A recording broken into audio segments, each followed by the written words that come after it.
नमस्कार, India news देख रहे हैं आप और मैं हूं आपके साथ सचिन दुबे। शुरुआत करते हैं फटाफट खबरों की। मुख्यमंत्री मनोहर लाल ने सुशासन सहयोगियों के साथ समीक्षा बैठक की अध्यक्षता की। उन्होंने कहा कि भूटान देश में ईज ऑफ लिविंग इंडेक्स चलता है, इसके आधार पर वहां की जनता में खुशी है, इसलिए प्रदेश में अच्छे पैरामीटर बनाए जिससे सभी लोगों में प्रसन्नता आए। उन्होंने कहा कि सरकार की योजनाओं की जमीनी स्तर पर गति बढ़े और उनका लाभ अंतिम पायदान पर खड़े हर व्यक्ति को मिले। मुख्यमंत्री ने कहा कि समाज में समस्याएं आती हैं और उनका समाधान भी संभव है। सरकार ने विवादों का समाधान कार्यक्रम चलाया है। गांवों को लाल डोरा मुक्त करने और हर व्यक्ति को मालिक बनाने के लिए स्वामित्व योजना चलाई गई है। उन्होंने कहा कि वर्तमान में भूमि के कई शेयर होल्डर हो गए हैं, इसके लिए नई राजस्व चकबंदी की आवश्यकता हो गई है। मुख्यमंत्री ने ई ऑफिस यूजर के अनुभव को बेहतर बनाने के लिए समस्या निवारण प्रणाली का उद्घाटन किया और बेटी बचाओ बेटी पढ़ाओ पुस्तक का विमोचन भी किया। सहकारिता मंत्री डॉक्टर बनवारी लाल ने रेवाड़ी के गांव नाधा पहुंचकर शहीद ब्रिजेश यादव की प्रतिमा का अनावरण किया है। उन्होंने कहा कि दक्षिणी हरियाणा सैनिकों की खान रहा है और सैनिकों के कल्याण के लिए प्रदेश तथा केंद्र सरकार ने कई ऐतिहासिक कदम भी उठाए हैं। वहीं उन्होंने कहा कि प्रदेश की तमाम सहकारी चीनी मिलों को 12 नवंबर तक शुरू कर दिया जाएगा तथा किसानों के एक एक गन्ने की पिराई भी की जाएगी। सरकार के 7 वर्ष पूरे होने के सवाल पर उन्होंने कहा कि बीते 7 वर्षों में सरकार ने हर क्षेत्र में चहुमुखी विकास बिना भेदभाव और बिना भाई भतीजावाद के किया है। उन्होंने कहा कि विपक्ष कार्य केवल विरोध करना ही रह गया है। विपक्ष के पास कोई मुद्दा नहीं है तो ऐसे में वह बिना बात से मुद्दे उठाते रहते हैं। उन्होंने कहा कि वृद्धावस्था पेंशन में बढ़ोतरी को जो वादा मनोहर सरकार ने किया था उसे पूरा किया गया है। 3 कृषि कानून के विरोध में पिछले 11 महीने से बंद हरियाणा का टिकरी बॉर्डर आधा अधूरा खुल गया। टिकरी बॉर्डर सुबह 7 बजे से शाम 8 बजे तक खुलेगा और बॉर्डर पर केवल एम्बुलेंस और बाइक को ही रास्ता दिया जा रहा है, जबकि गाड़ियां पर अभी प्रतिबंध लगा हुआ है। किसानों और प्रशासन के बीच हुई बैठक में यह फैसला लिया गया। वही गाड़ियों के आवागमन को लेकर संयुक्त किसान मोर्चा की बैठक के बाद फैसला हो सकता है। संयुक्त किसान मोर्चा की अगली बैठक 6 नवंबर को बुलाई गई है। उसमें यदि सहमति बनती है तो फिर उसके बाद अगला फैसला लिया जाएगा। तीनों कृषि कानूनों को लेकर कैबिनेट मंत्री कंवरपाल गुर्जर ने कहा कि तीनों कृषि कानून किसानों के हित में हैं। अभी तक किसी भी पार्टी या संगठन ने नहीं बताया कि कानूनों में किसानों के खिलाफ क्या है। खाद की कमी पर कंवरपाल गुर्जर ने कहा कि प्रदेश में खाद की कोई कमी नहीं है, अफरा तफरी का माहौल पैदा किया गया है। कंवरपाल गुर्जर ने कहा कि हर किसान को खाद पर्याप्त मात्रा में उपलब्ध होगी। तो टीचर्स की कमी को लेकर शिक्षा मंत्री ने कहा कि जल्द खाली पड़े पदों को भरा जाएगा। कोरोना काल के चलते भर्तियों में दिक्कत आई है। बल्लभगढ़ में कैबिनेट मंत्री मूलचंद शर्मा ने लोगों को सौगात देते हुए विधानसभा के अंदर 4 सेक्टरों में करीब 45 लाख रुपए की लागत से लगाई गई स्ट्रीट लाइटों के काम का शुभारंभ किया। मूलचंद शर्मा ने कहा कि विधानसभा के सभी सेक्टरों में स्ट्रीट लाइट लगाकर जगमग किया जाएगा। इसके अलावा सेक्टरों की सड़कों के साथ साथ बाकी मूलभूत सुविधाओं को भी बेहतर बनाया जाएगा। मूलचंद शर्मा ने सेक्टर 62 और आशियाना सोसाइटी के सामने हरियाणा शहरी विकास प्राधिकरण की ओर से लगाई जा रही 178 स्ट्रीट लाइटों के कार्य का शुभारंभ किया। इसके अलावा करीब 110 नए पोल भी यहां लगाए जाएंगे। कैबिनेट मंत्री ने स्ट्रीट लाइट का बटन दबाकर लाइट लगाने के काम की शुरुआत की है। बटन दबाने के साथ ही सेक्टर 62 और 63 डिवाइडिंग रोड जगमग उठा।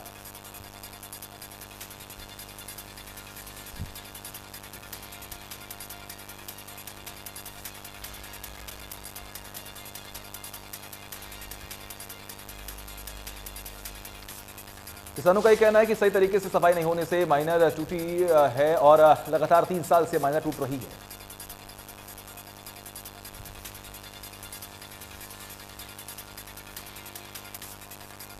सोनीपत जिले के नवनियुक्त एसपी राहुल शर्मा ने गोहाना में सभी थानों के क्राइम लॉ एंड ऑर्डर की व्यवस्था को लेकर दौरा भी किया।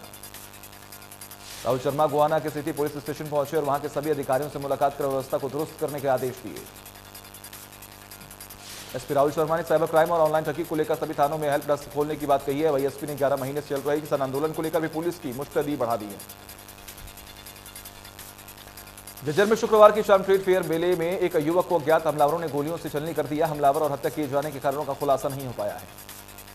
झज्जर सिटी पुलिस अपराध शाखा की टीम और डीएसपी राहुल देव शर्मा मौके पर पहुंचे और घटनास्थल का जायजा लेने जाने के बाद मृतक के शव को पोस्टमार्टम के लिए झज्जर के नागरिक अस्पताल भेजा गया। मृतक युवक की पहचान 32 साल के वेद प्रकाश पुत्र बंसीलाल निवासी झज्जर के रूप में हुई है। वेद प्रकाश अम्बेडकर चौक पर ही पूजा हेयर ड्रेसर के नाम से बार्बर की दुकान पर काम करता था। कैथल की सिवन मंडी में किसानों की लेट पेमेंट करने के एवज में खरीद एजेंसियों ने आड़तियों से पेमेंट तो काट ली, लेकिन राशि न तो किसानों को दी गई और न ही वापस आड़ती को, जिसका आड़ती एसोसिएशन ने विरोध किया है। एसोसिएशन के प्रधान ने कहा कि जिले के कुछ अधिकारी जानबूझकर उस ब्याज की राशि को जब्त किए हुए हैं। उन्होंने प्रशासन और सरकार की अपील की जल्दी से किसानों को काटी गई राशि वापस लौटाई जाए। तिगांव विधानसभा के विधायक राजेश नागर ने आज फरीदाबाद के सेक्टर 31 में पानी की समस्या से जूझ रहे लोगों को राहत देते हुए एक ट्यूबवेल का उद्घाटन भी किया। विधायक राजेश नागर ने लोगों को संबोधित करते हुए बताया कि कोरोना की वजह से कुछ कार्य लंबित थे, लेकिन हरियाणा में माननीय मुख्यमंत्री मनोहर लाल के नेतृत्व में विकास अपनी गति पकड़ रहा है। केंद्रीय राज्य मंत्री कृष्णपाल गुर्जर ने आज एनआईटी विधानसभा क्षेत्र में प्रतापगढ़ में 32 करोड़ 74 लाख की लागत से अपग्रेड किए गए पंपिंग स्टेशन का उद्घाटन किया। इस मौके पर उनके साथ बीजेपी विधायक सीमा त्रिखा, मेयर सुमन बाला और नगर निगम के अधिकारी मौके पर मौजूद रहे। केंद्रीय राज्य मंत्री ने कहा कि इस पंपिंग स्टेशन से शुरू हो जाने से अब क्षेत्र की कॉलोनियों और सेक्टरों में सीवर ओवरफ्लो की समस्या से पूरी तरह निजात मिलेगा। देश में कोरोना का कहर, एक दिन में 14,214 नए केस आए सामने, 551 मरीजों ने तोड़ा है दम, एक्टिव केस 1,55,000 के पार। केरल में कोरोना के 7,722 नए केस आए सामने, 6,648 मरीज हुए रिकवर, एक्टिव केस 78,000 से भी ज्यादा है। महाराष्ट्र में कोरोना के 338 नए मामले आए सामने, 1,584 मरीज हुए रिकवर, एक्टिव केस 18,400 के पार। हिमाचल में कोरोना के 257 नए मामले आए सामने, कुल संक्रमितों की संख्या 2,23,000 के पार, एक्टिव केस 1,900 के पार। हरियाणा में कोरोना के 12 नए मामले आए सामने, कुल मरीजों की संख्या 7,71,000 के पार, 12 नए मरीज रिकवर हुए। कोरोना की तीसरी लहर को लेकर लोग कोरोना नियमों को लेकर लापरवाही बरत रहे हैं। यमुनानगर के सीएमओ ने बताया कि यमुनानगर में 1,13,000 लोगों ने दूसरी डोज नहीं लगवाई है। उन्होंने बताया कि जिले में इस समय कोरोना के 4 केस हैं, लेकिन अभी भी कोरोना का खतरा बरकरार है, इसलिए मास्क और सोशल डिस्टेंसिंग अभी भी जरूरी है। लोगों को आगे आकर वैक्सीन लगवानी चाहिए। लगातार पेट्रोल डीजल के दामों में इजाफा हो रहा है। तेल कंपनियों ने आज फिर से पेट्रोल के दाम में 44 पैसे और डीजल के भाव में भी 37 पैसे प्रति लीटर की बढ़ोतरी की है। दिल्ली में 1 लीटर पेट्रोल की कीमत बढ़कर 108 रुपए 99 पैसे हो गए हैं, तो वही डीजल के दाम 97 रुपए 72 पैसे हो गए हैं। मुंबई में पेट्रोल के दाम 114 रुपए 81 पैसे प्रति लीटर हो गए हैं, तो वही डीजल 105 रुपए 86 पैसे प्रति लीटर बिक रहा है। कोलकाता में पेट्रोल के दाम 109 रुपए 46 पैसे, तो वही डीजल के दाम 100 रुपए 84 पैसे। चेन्नई में भी पेट्रोल के दाम 105 रुपए 74 पैसे हो गए हैं और वही डीजल 101 रुपए 92 पैसे बिक रहा है। कैथल में डीएपी खाद की कालाबाजारी का खेल लगातार जारी है। कैथल के डीएपी खाद की खेप पकड़ी गई है। किसानों ने लाइसेंस रद्द करने की मांग की है। कैथल में एक निजी गोडाउन में 130 डीएपी खाद के कट्टे जमा कर रखे हुए थे। किसानों ने पहुंचकर डीएपी खाद की बोरियां पकड़वाई हैं। मौके पर भारी पुलिस बल भी तैनात रहा है। गुरुग्राम में पहली बार बानेसर पुलिस लाइन में चोरों ने ताला तोड़कर दिन दहाड़े से 11,05,000 रुपए के जेवरात पर हाथ साफ कर दिए। पीड़ित पुलिसकर्मी सुरेंद्र कुमार सुशांत लोग का ट्रैफिक हेडक्वार्टर में एमएचसी के पद पर तैनात है। उनके घर से ही दिन दहाड़े चोरी हो गई। मैन कस्बे के हिसार बाईपास पर एक आरओ वाटर की आड़ पे अवैध शराब का कारोबार चल रहा था। पुलिस ने छापेमारी करते हुए काफी बड़ी खेप अवैध शराब की पकड़ी है। इसके अलावा शराब बनाने की मशीनें और अन्य सामग्री भी बरामद कर ली गई है। तैयार शराब की लगभग 500 पेटी पकड़ी गई है और वही शराब बनाने के लिए एक खास फ्लेवर भी पुलिस को बरामद हुआ है। पुलिस के अनुसार यह शराब उत्तर प्रदेश सहित दूसरे राज्यों में भेजी जाती है। आरओ वाटर सिस्टम लगाकर उसकी आड़ में हो रहा है अवैध शराब का कारोबार। गुरुग्राम में पेंशन बढ़ोतरी को लेकर भ्रामक जानकारी फैलाई थी और साइबर क्राइम थाने में अज्ञात के खिलाफ सोशल मीडिया पर जानकारी फैलाने को लेकर मामला दर्ज किया गया था। जिला जनसंपर्क और भाषा विभाग के संयुक्त निदेशक की शिकायत पर मामला दर्ज किया गया। राज्य में उपचुनाव के कारण आदर्श आचार संहिता लागू है और यह जानकारी सोशल मीडिया पर बगैर किसी पुख्ता तथ्य की सार्वजनिक की जा रही थी। पलवल के गांव बगौला में पटाखे बनाने वाली दर्जनों कंपनियां हैं जो खुलेआम पटाखे बेच रही हैं, जबकि सुप्रीम कोर्ट और हरियाणा सरकार के साथ साथ एनजीटी के आदेश हैं कि पटाखे न जलाएं और न बेचें। लेकिन पटाखे बेचने वाले मालिकों का यह कहना है कि उनको जब तक सरकार मना नहीं करेगी तब तक वह बेचते ही रहेंगे। लेकिन जब बकौला चौकी पुलिस ने इस बारे में बात करनी चाहिए तो वही चौकी से बहाना बनाकर निकल गए। इससे लगता है कि पुलिस की मिलीभगत से सब खेल चल रहा है। फरीदाबाद में पॉल्यूशन ग्राफ अभी भी कम होता दिखाई नहीं दे रहा है। तो दिवाली के दिन छोड़े जाने वाले पटाखे फरीदाबाद वासियों के लिए मुश्किलें बढ़ाने वाले हैं। आईपीसीए एसोसिएशन के डिप्टी डायरेक्टर ने बताया कि अगर पॉल्यूशन को बढ़ने से रोकना है तो इसके 3 कारगर कदम हैं। डिप्टी डायरेक्टर ने बताया कि सबसे पहले पॉल्यूशन कंट्रोल बोर्ड को इंडस्ट्रीज एरिया में रेगुलर चेकिंग करनी चाहिए। हाईवे पर कंस्ट्रक्शन के काम को जो चल रहे हैं उसे बीच बीच में भी रोक देना चाहिए। डिप्टी डायरेक्टर ने कहा कि नगर निगम को ग्रीनरी पर ध्यान देना चाहिए। उन्होंने कहा कि पॉल्यूशन से बचने के लिए लोगों को खुद भी ध्यान देना होगा।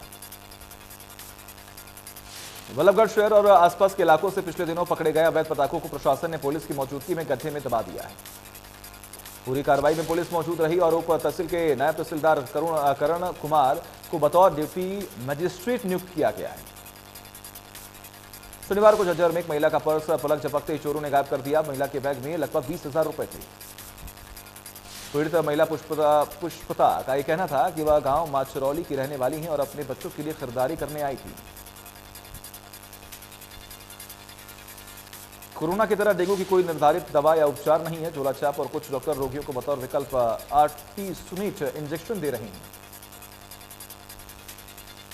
जबकि किसी चिकित्सा जांच तकनीकी संस्था ने आर्टिसोनेट या अन्य वैकल्पिक दवा की सलाह नहीं दी है। खपत बढ़ने से आर्टिसोनेट इंजेक्शन की मांग ही नहीं बढ़ी, बल्कि अब कीमत भी दोगुनी हो गई है। 60 रुपए का आर्टिसोनेट इंजेक्शन 300 रुपए तक बिक रहा है। मरीज इस इंजेक्शन के लिए परेशान होने लगे हैं। चिकित्सकों के अनुसार फेल्सिएटिसोनेट सॉल्ट मलेरिया परजीवी को नष्ट करने वाले फ्री रेडिकल्स का उत्पादन करता है। यह दवा मलेरिया रोगियों को तभी दी जाती है जब अन्य दवा प्रभावी नहीं होती है। दीपावली के अवसर पर फायर विभाग की तरफ से पूरी तैयारियां कर ली गई हैं। वहीं एक टीम गठित की गई है जो शहर के तमाम फायर ऑफिस में मौजूद रहेगी।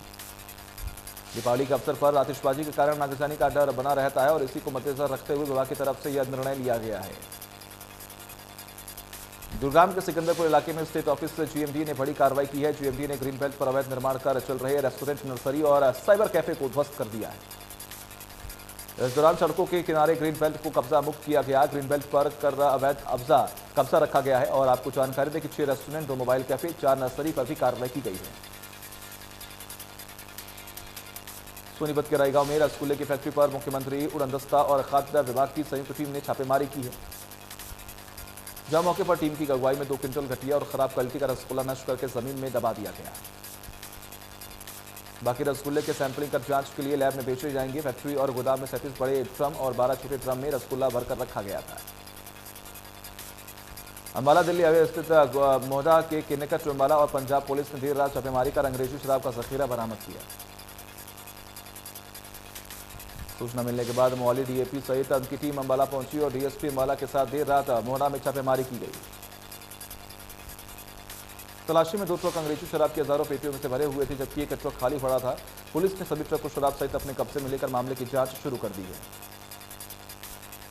जुलाना में त्यौहार को देखते हुए पुलिस ने बाजार में अपनी गश्त बढ़ा दी है। पुलिस की विशेष नजर बुलेट मोटरसाइकिल पर है, जो भीड़ में पटाखे बजाते हैं और लोगों को तंग करते हैं। पुलिस ने 2 बुलेट मोटरसाइकिल पकड़े जो मॉडिफाई किए हुए थे, जिसमें एक बाइक का 33,000 रुपए और दूसरी बाइक का 33,500 रुपए का चालान किया गया है।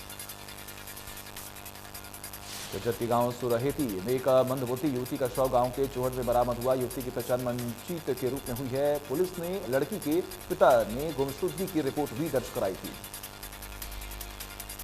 कुरुक्षेत्र के सेक्टर 7 में कूड़े के ढेर की वजह से गैस पाइपलाइन में अचानक से गैस लीक होने से आग लग गई। पब्लिक हेल्थ डिपार्टमेंट में साई मंदिर चौक के नजदीक खड्डा खोदा था, जिससे कूड़ा इकट्ठा होने के बाद पड़े कचरे में आग लगा देते हैं। बीपीएल राशन कार्ड गरीब रेखा के नीचे आने वाले लोगों को दिया जाता है, लेकिन अमीर लोग भी कागजों में गरीब बनकर उसका लाभ उठाना चाहते हैं। जिन लोगों के पास अपनी जमीन नहीं होती है, सरकार उनको इस कार्ड के जरिए हर महीने चावल कम रुपए की दर से उपलब्ध कराती है। साथ ही उपभोक्ताओं को गेहूं, चीनी, नमक आदि भी मिलता है। पीएम नरेंद्र मोदी अपने इटली दौरे पर वेटिकन सिटी में पहुंचे हैं, जहां पीएम ने पोप फ्रांसिस से मुलाकात की। इस यात्रा में विदेश मंत्री एस जयशंकर, राष्ट्रीय रक्षा सलाहकार अजीत डोभाल भी उनके साथ रहे। इटली के प्रधानमंत्री मारियो दागरी ने पल्लाजो चीगी में पीएम मोदी की अगवानी की है। यहां पीएम मोदी को गार्ड ऑफ ऑनर भी दिया गया है। केंद्रीय गृह मंत्री अमित शाह आज उत्तराखंड दौरे पर हैं। शाह का यह दौरा उत्तराखंड चुनाव का शंखनाद माना जा रहा है। एयरपोर्ट पहुंचकर शाह सीधे सहकारिता विभाग के कार्यक्रम में शिरकत करने पहुंचे हुए थे। अमित शाह ने अपने भाषण के दौरान कांग्रेस नेता हरीश रावत पर जबरदस्त शाब्दिक प्रहार किए। कहा, हरीश रावत ने नकली शराब बेचकर लोगों के जीवन के साथ खिलवाड़ किया। इसके अलावा अमित शाह ने कहा कि शुक्रवार को नमाज की छुट्टी घोषित करके भी हरीश रावत ने तुष्टीकरण की राजनीति की। गृहमंत्री अमित शाह ने कहा कि हमारी सरकार ने 85,000 करोड़ के काम किए हैं, कांग्रेस अपने 10 सालों के हिसाब से। गृहमंत्री अमित शाह एक बार फिर उत्तर प्रदेश आएंगे। यहां वे आजमगढ़ में विश्वविद्यालय का शिलान्यास भी करेंगे। ये शिलान्यास 13 नवंबर को 12 बजे एक बड़ी रैली के साथ किया जाएगा। लंबे इंतजार के बाद आर्यन खान अपने घर पहुंच गए हैं। शाहरुख खान के बॉडीगार्ड रवि आर्यन को लेकर घर पहुंचे। शाहरुख खान के फैंस ने मन्नत के बाहर ढोल बजाकर आर्यन का स्वागत किया।